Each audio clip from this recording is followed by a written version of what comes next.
Remember, the dates of definitions are key. Where did these words come from? What was the philosophy of the people? Incidentally, the PhD stands for a philosophy, a doctorate in philosophy. The philosophy of medicine, the categus, the caduceus symbol of thought. The rosette, the rosetta, the standard, the caduceus version of the lion. Okay, excuse me, the herald. The lion's symbol on the herald is the leopard, the cat of Heliopolis, the ebos, and so on. Now let me show you this key picture.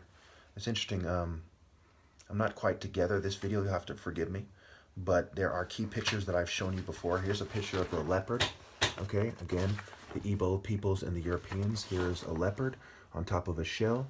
Okay, think of the seashell, the empty shell, an empty vessel, right? You're an empty vessel, an empty shell without the spirit of the leopard. Okay, that is key. Okay, so here is Igbos on the boats. Okay, because remember, there's the Arochukwu Oracle. There's Igbos on the boats. And this lady, she saw a lot of things in a very similar way to the way I see it. But she is also not exactly, I don't think I've ever read a book for someone who is going to give me my credit, to make a long story short, regardless of what race they are. There's a key picture I'm going to find for you real quickly, and we'll get right into it. Bear with me. It is a picture of the Igbos dressed in the traditional outfit of Egyptians. And of course, that's because the Igbos are the ones who gave them the foundation. They are the beginning and the end. There is no beginning of the spirit. There is no end. So, you can put together the truth from there. Now, look at very carefully. You see this guy, right? Look at how he's standing. Okay, he's in, excuse me, wrong guy. This guy in the back of the boat, okay? He's standing in a position that allows him to strike down with a large spear-like object. Notice what they are wearing. They are wearing a white kilt-like, white kilt-like garment, and they're, half naked, and they're holding large spears, which can be described as harpoon-like weapons. And again, in this book, it talks about the Eze-Neri, and there is key wordplay to that effect. Now let's look at how these Egyptian descendants, the rightful heirs of the Egyptian crown, were treated, right? They were picking cotton, ironically. White cotton, which is the same color as their kilts. Remember the palm oil trade. Excuse me, okay. This is an Igbo woman. Look at the look in her face, right? She's been raped and abused. Look very carefully at her stomach. They almost certainly whipped or thrashed the pregnancy out of her, the baby out of her, after they ran trains on her. And this was the Harvard scientist Louis Agassiz, who made that picture. This is another picture of a woman, a painting of a woman who kills her daughter instead of letting her go back to slavery. I'll let you read this for a second. I'll show it, pause it if you want to read it. Hopefully you can see. She basically kills her daughter and tries to kill her sons to keep them from going back into bondage. So this idea of fighting for honor is preferable to suicide, right? That this is so serious, this slavery they have us in, that you are better off killing your own daughter than letting her go back into it. And you're better off teaching your children to fight to the death, which is the most honorable way to address your enemy. Take it from me. This is the massacre at Fort Pillow. Okay, it was headed by Nathan Bedford Forrest. Remember, Albert Pike was a Confederate general, and so was General Forrest. Okay, the massacre at Fort Pillow were blacks, almost all of which, certainly, because they're in the South, were of Igbo descent. Okay, and it says that the fort turned out to be a great slaughter pen, he wrote. I with others tried to stop the butchery, but General Forrest ordered them shot down like dogs, and the carnage continued.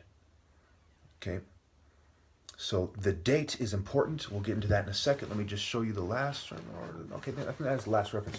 We'll start right there. Now we'll go to my notes.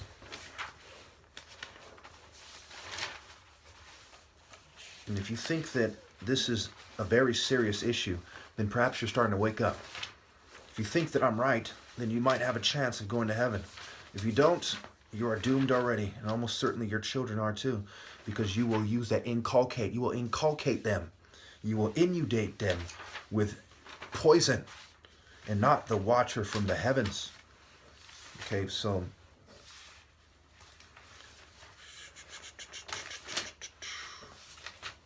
bear with me for a second. Well, here we go. So 1864, I believe that was the year that Jar Jar was taken into captivity. Jar Jar was a successful Igbo. He was called the most successful Igbo of his time in this book. And again, the name is kind of ironic, right? Jar Jar. He was lured onto the boat, and eventually he was killed.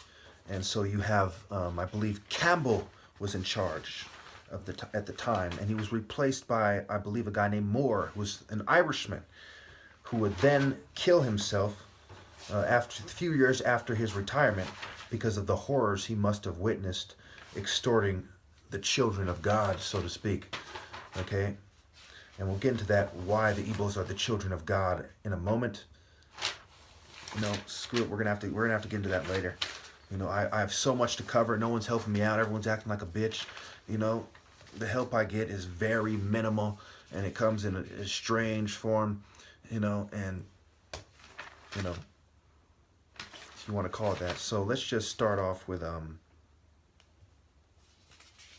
okay, Balfour was a philosopher. Remember the Balfour Declaration, 1848 to 1930. Barbarism, Barbary Pilot. I went over PhD, Doctorate of Philosophy. Shoot can give them an injection from the hip, can run mouth without, shooting from the hip, running mouth without regard to consequences. Shoot one's bolt to exhaust resources and capabilities. Science means to know. And of course, you can go back to the archaic sense. Of course, to know something means to have sex. So scientists, by default, are part of the overall practice of controlling reproduction, no matter how you slice it. You know, think about the different ways scientists and doctors, witchcraft, are concerned with controlling reproduction.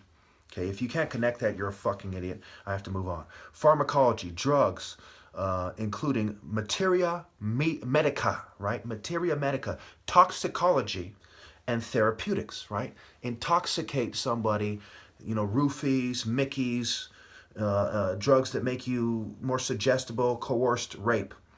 Okay, pharmakein, to administer drugs. Administration, the word min, right? Admin, istration, okay? Istration or something, you know, that's one way to look at it, okay? Min is stir. Min, I, stir. Okay, so the pharaoh ant, you have a pharaoh ant, a little red ant. Okay, now we'll get into that in a second. This is key. They confuse you about the color red. I'll get into that in a second. Pharos is a lighthouse, especially the one in Alexandria. The pharynx is the throat. The pharyngitis is inflammation of the pharynx.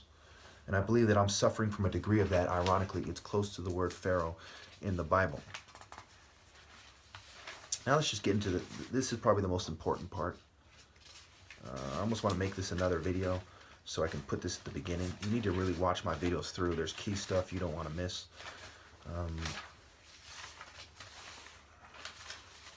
All right, so skittish, Scottish, right? A skit, role-playing, manifest destiny, manifestation, and occult phenomenon, a public demonstration of power and purpose. Manifest, a list of passengers of cargo. So 9/11 can be seen as a manifestation, okay? And then the shock and awe that followed it, okay? It was like con horror, you know, this fake attack to say, now we're going to show you who's in charge, right? And that has to do with the occult and ideas of worldly power. All right. So you have the Edict of the Diarspieres. Okay, the Protestant is said to be a group of German princes who responded to the Edict of the Diet of Spears, right? Diet of Spears in 1524. They intervened, they intervened on behalf of the Lutherans, the Protestants, against the attempts to suppress Lutheranism and the justification by faith alone as a philosophy. Of course, faith without works is empty. What kind of a fucking moron would roll with faith alone, right? Just Satanists, really, Satanists. So we go to Proteus. Okay, he was a Greek sea deity that changes forms, right? Protestant.